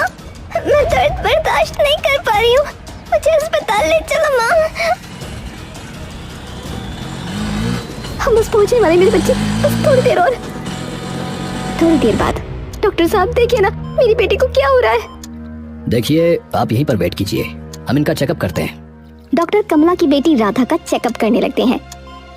मैम, आपकी बेटी का कोलेस्ट्रॉल बहुत ज्यादा बढ़ा हुआ है। इतनी सी उम्र में कोलेस्ट्रॉल इतना बढ़ना कोई आम बात नहीं है। डॉक्टर राधा का इलाज शुरू करते हैं। कमला अपनी बेटी के इलाज में बहुत सारा पैसा लगाती है। कुछ समय बाद डॉक्टर अचानक कमला के पास आकर कहते हैं, देखिए, बड़े दुख के साथ कहना पड़ रहा है, लेकिन हम आपकी बेटी को बचा नहीं पाए, माफ कीजिएगा। डॉक्टर की ये बात सुनते ही कमला के पैरों तले जमीन खिसक जाती है। ऐसा कैसे हो सकता है? अभी 2 घंटे पहले आपने कहा था कि मेरी बेटी की हालत सुधर रही है, फिर अचानक ऐसा कैसे हो सकता है? देखिए, वो अभी बहुत ज्यादा छोटी थी, तो उसका शरीर ऑपरेशन को झेल नहीं पाया। कमला पूरी तरह टूट जाती है। उसको इन सब में अपनी गलती नजर आ रही थी। ये सब मेरी वजह से हुआ, इसमें मेरी गलती है। मेरी बच्ची लौटा, मुझे अपनी गलती सुधारने का मौका तो दो। तभी कमला के पास एक नर्स आती है। मैम, हम आपकी तकलीफ समझ सकते हैं। मैंने अपनी आंखों के सामने यहाँ कई लोगों को टूटते और बिखरते देखा है। आपको हिम्मत से काम लेना होगा।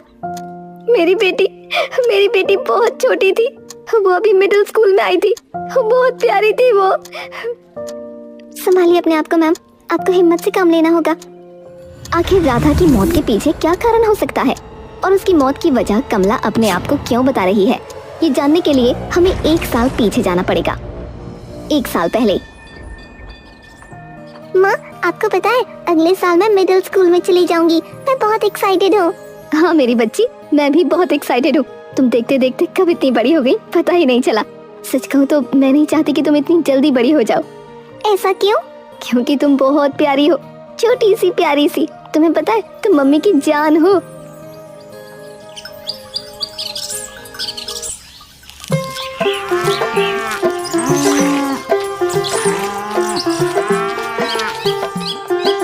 तभी दरवाजे पर किसी ने दस्तक दी।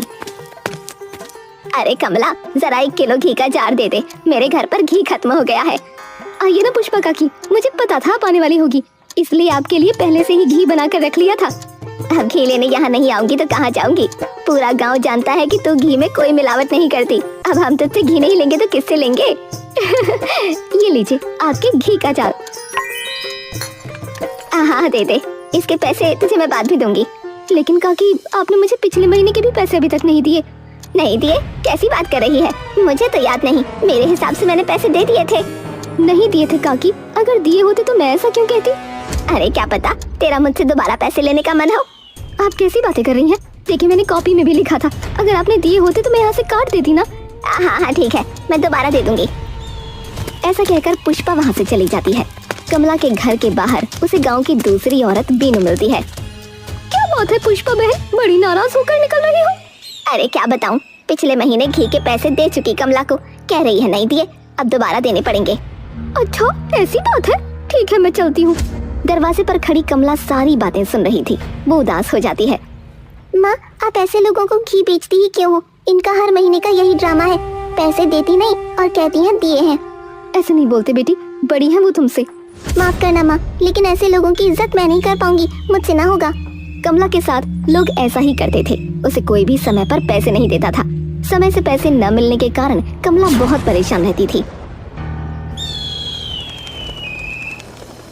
माँ, कल स्कूल में फंक्शन है, बड़ी क्लास के बच्चे अलग अलग चीजों का स्टॉल लगाएंगे और हमें वो खरीदना होगा। इसलिए मैडम ने कहा है सभी को पैसे लेकर आने हैं। कल जाने से पहले आप मुझे कुछ पैसे दे दीजिएगा। राधा के ऐसा कहने पर कमला अपना बटुआ चेक करती है। मेरे पास तो पैसे हैं ही नहीं, जो पैसे थे उनमें से सुबह आटा और चावल ले आई थी। अब क्या करूं? अब राधा बेटा, मैं तुम्हें सुबह स्कूल जाने से पहले पैसे दे दूंगी, ठीक है? कमला उन लोगों से पैसे मांगने चली जाती है जिन्होंने उससे उधार में घी खरीद रखा था। सोनू की मम्मी, दरवाजा खोलो, मैं हूँ कमला। कहो कमला, कैसे आना हुआ? अच्छा आ ही गई तो कह देती हूँ, अगले हफ्ते 5 किलो घी बनाकर तैयार रखना, मेरे भाई की शादी है तो मायके लेकर जाऊंगी। ओहो, मैं तो भूल ही गई, कहा तुम क्यों आई थी? सोनू की मम्मी, तुमने पिछले महीने 3 किलो घी उधार लिया था, मुझे वो पैसे चाहिए, मैं वही लेने आई थी। अरे लेकिन मैं तुम्हें इकट्ठे पैसे दे तो देती हूँ, अभी इनको पैसे नहीं मिले हैं, मिलेंगे तो तुम्हें सारे पैसे देकर ही मायके जाऊंगी। लेकिन मुझे तो अभी जरूरत है पैसों की। तुम भी गजब करती हो बहन, अब मैं तुरंत पैसे लेकर कहाँ से आऊँ? घर घर जाकर तुम्हारी तरह पैसे मांगना मुझे अच्छा नहीं लगता। इनको पैसे मिलेंगे तभी तो दूंगी। कमला वहाँ से लौट जाती है।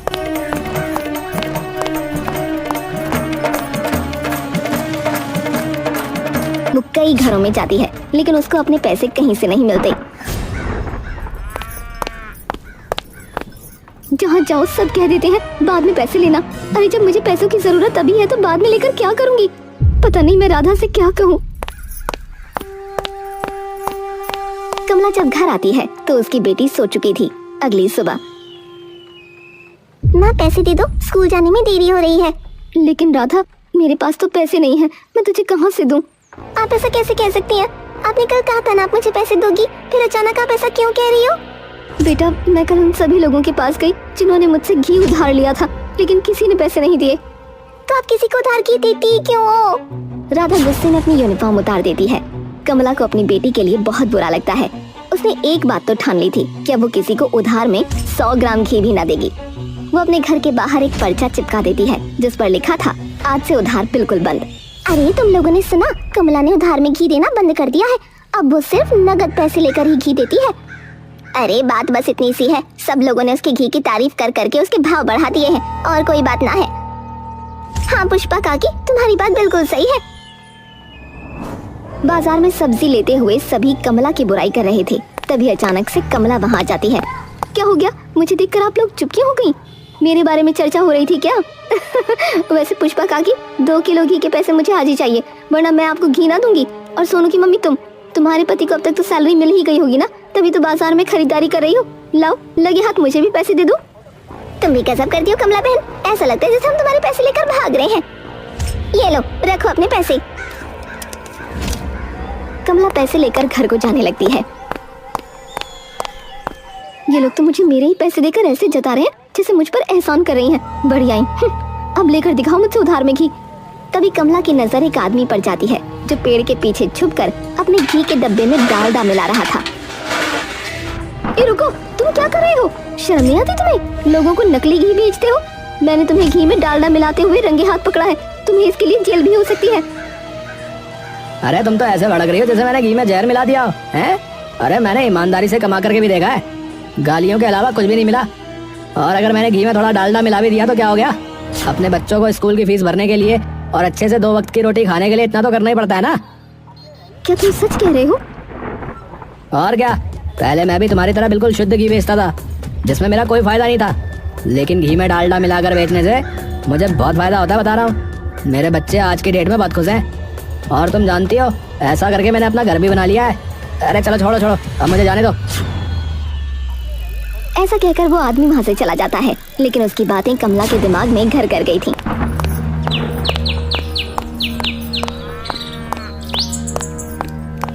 वो घर पहुंची, लेकिन अभी भी उसके दिमाग में वही सब चल रहा था।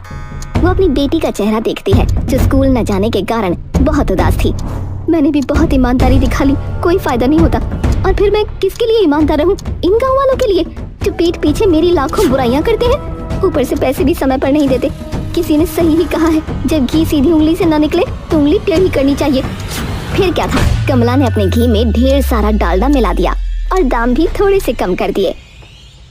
अरे बहन देख, कमला ने तो घी के दाम कम कर दिए। लगता है कल सबकी बातें सुनकर अकल ठिकाने आ गई। चलो अच्छा है, हमें सस्ते में बढ़िया घी मिल रहा है। कमला बहन, मुझे 1 किलो घी चाहिए, तुम्हारे पास होगा? अरे तुम उसकी फिक्र मत करो, मेरे पास बहुत सारा घी है। तुम्हें क्या 5 किलो भी ले सकती हो, लेकिन याद रहे पैसे मुझे हाथों हाथ चाहिए। हाँ हाँ ठीक है, पैसे तुम्हें हाथों हाथ मिल जाएंगे। तभी सोनू की मम्मी कहती है, कैसी हो कमला बहन? कितना घी चाहिए जल्दी बताओ, मेरे पास समय ना है। अरे अपने गांव के लोगों का हालचाल पूछना चाहिए, व्यवहार बना रहता है।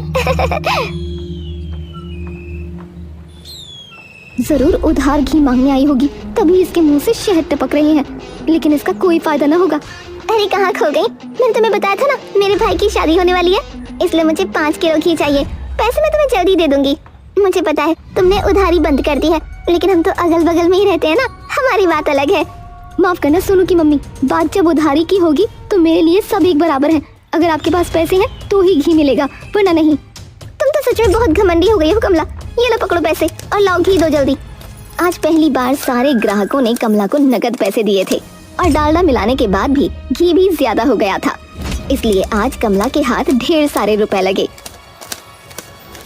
अरे बाप रे, इतने सारे पैसे! मैं इन्हें देखकर कहीं पगला ना जाऊं। मैंने जिंदगी में कभी इतने सारे पैसे एक साथ नहीं देखे। मैं आज बहुत खुश हूँ। उस आदमी की बात तो सच निकली। अब मैं इन पैसों से अपनी बेटी के लिए नए कपड़े लेकर आऊंगी। कमला बाजार से राधा के लिए ढेर सारे कपड़े लेकर आती है। माँ मैं घर आ गई। आ गई मेरी बच्ची, मैं तेरे लिए ढेर सारे कपड़े लेकर आई हूँ और साथ ही अपने घर के घी से मैंने तेरे लिए ढेर सारी मिठाइयाँ बनाई हैं। आज कुछ खास है क्या माँ? वैसे कुछ खास तो नहीं है, लेकिन आज का दिन बहुत अच्छा है। ये ले, तू मिठाइयाँ खा और बता कैसी बनी है। ये तो बहुत स्वादिष्ट है। मम्मी, आज पहली बार आपने अपने घर के बने घी से मुझे कुछ बनाकर खिलाया है। आज घी की बिक्री नहीं हुई थी क्या? हुई थी ना, और वो भी बहुत ज्यादा। तुझे पता है, अपने गांव वाला हलवाई है ना? हाँ, जिसके समोसे कचौरी मुझे बहुत पसंद है। हाँ वही। उसने कहा है अब वो हर महीने हमसे 10 किलो घी लेकर जाएगा, और वो भी नगद पैसा देकर। मैं बहुत खुश हूँ। अच्छा, तो ये बात है।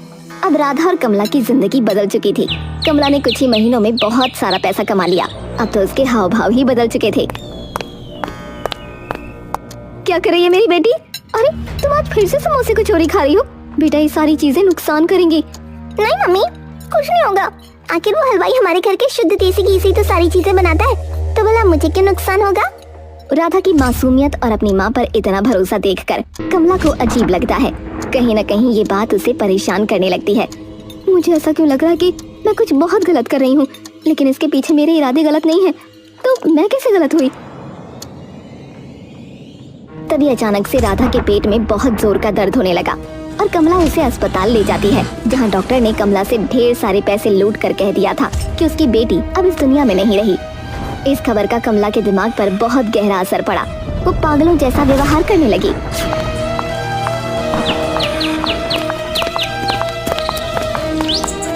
मैंने अपनी बेटी को मार डाला। इन हाथों से मैंने अपनी बेटी को मार डाला। मुझे जिंदा रहने का कोई हक नहीं। मैं मर जाऊंगी, मैं मर जाऊंगी। क्या करने जा रही हो कमला बहन? इस तरह खुदकुशी करना समस्या का समाधान न होता। तुम्हें हिम्मत से काम लेना होगा। मुझे पता है संतान को खोने का दुख बहुत बड़ा होता है, लेकिन तुम्हें सच को अपनाना होगा। मुझे मर जाने दो, मर जाने दो मुझे। मैंने इन्हीं हाथों से अपनी बेटी को मार डाला है। मैं खूनी हूँ। तुम्हारी बेटी को बीमारी हो गई थी, इसलिए वो मर गई। तुमने ना मारा? नहीं, मैंने ही मारा है उसे। वो जिस दुकान से रोज समोसे कचौरी खाती थी, वो दुकान वाला घी लेकर जाता था। मैंने घी में डालडा मिलाया था, वो भी बहुत गंदा वाला। जल्दी पैसा कमाने के चक्कर में मैंने अपनी बेटी को मार डाला। देखा सोनू की मम्मी, मैं ना कहती थी इसके घी में अब मिलावट होने लगी है। तुम ही थी जिसे मेरी बात पर भरोसा न था। सही कह रही हो काकी, इसीलिए तो भगवान ने इसको कर्मों का फल दिया। अच्छा हुआ इसकी बेटी मर गई। आप दोनों पागल हो गई हो क्या? ये कोई समय है ऐसी बातें करने का? वो बेचारी पहले इतने दुख से गुजर रही है। भगवान के लिए दोनों मुंह बंद रखिए। कैसे चुप रहे? इसकी बेटी को बीमारी हुई क्योंकि उसने मिलावट वाले घी का सामान खाया। इसकी बेटी की जगह हमारे घर के बच्चे भी हो सकते थे। तुम बिल्कुल ठीक कह रही हो। मैं तो कहती हूँ इसे गाँव से ही निकाल देते हैं। इसकी बेटी की जगह अगर हमारे बच्चों को कुछ हो जाता तो हमें इस औरत को पत्थर मारने चाहिए। उन दोनों की बात मानकर गांव के सभी लोग कमला पर पत्थर मारने लगते हैं। गांव की एक औरत जो उसे बचाना चाहती थी, अब वो भी उसके विपक्ष में हो गई। मारो इसे छोड़ना मत। इसके कारण हमारे बच्चों की जान जा सकती थी। तभी अचानक एक प्यारी सी आवाज आती है। रुक जाओ, मेरी माँ को कुछ मत करो। मेरी माँ ने कुछ नहीं किया है। भगवान के लिए इसे छोड़ दो। भूत, भागो भागो, ये हमें मारने आई है। मैं भूत नहीं हूँ। सच तो यह है कि मैं मरी ही नहीं थी। वो अस्पताल के डॉक्टर, उन लोगों ने झूठ कहा। मुझे कोई बीमारी नहीं हुई है, बस बाहर का ज्यादा खाने की वजह से थोड़ा इन्फेक्शन हो गया था। मम्मी से पैसे लूटने के चक्कर में उन्होंने बीमारी बता दी। और माँ, तुम्हें पता है वो लोग मेरा ऑपरेशन करके मेरी किडनी और मेरा दिल निकालने वाले थे। बच्ची बेहोश है ना? जी डॉक्टर। देखो, इसकी माँ से पहले हम थोड़े से पैसे ऐंठेंगे, उसके बाद इसकी बॉडी ऑर्गन्स निकाल कर भेज देंगे। और उसकी माँ का क्या? जब मैं इसकी माँ को यह बताऊंगा कि ये मर चुकी है, तब इसकी माँ का बुरा हाल हो जाएगा। और ऐसे में तुम उसके पास जाकर उसे सहानुभूति दोगी। और हाँ, इसी बीच तुम्हें किसी तरह ड्रग का हाई डोज उसकी माँ में इंजेक्ट करना होगा, ताकि वो पागल जैसा बिहेव करे, और तब हम बॉडी को ठिकाने लगा देंगे। वाह डॉक्टर साहब, आपके प्लान का तो कोई जवाब ही नहीं। मैंने उनकी बात सुन ली थी, क्योंकि मैं बेहोश नहीं थी। फिर मैं अपनी जान बचाने के लिए वहाँ से भाग गई। जब उन लोगों को पता चला कि मैं भाग गई हूँ तो उन्होंने माँ से कह दिया कि मैं मर गई और मेरे पीछे कुंडे लगा दिए। बहुत मुश्किल से बचकर मैं यहाँ तक आई हूँ। मेरी माँ पागल नहीं है, बल्कि उस नर्स ने मेरी माँ को ड्रग का हाई डोज इंजेक्ट किया है। राधा की आप बीती सुनकर गांव वालों की आंखों में आंसू आ गए। राधा गांव वालों से अपनी माँ की तरफ से माफी मांगती है। सब उसे माफ कर देते हैं। एक बार फिर से राधा और कमला नए सिरे से ईमानदारी से अपना काम करके अपनी जिंदगी की नई शुरुआत करते हैं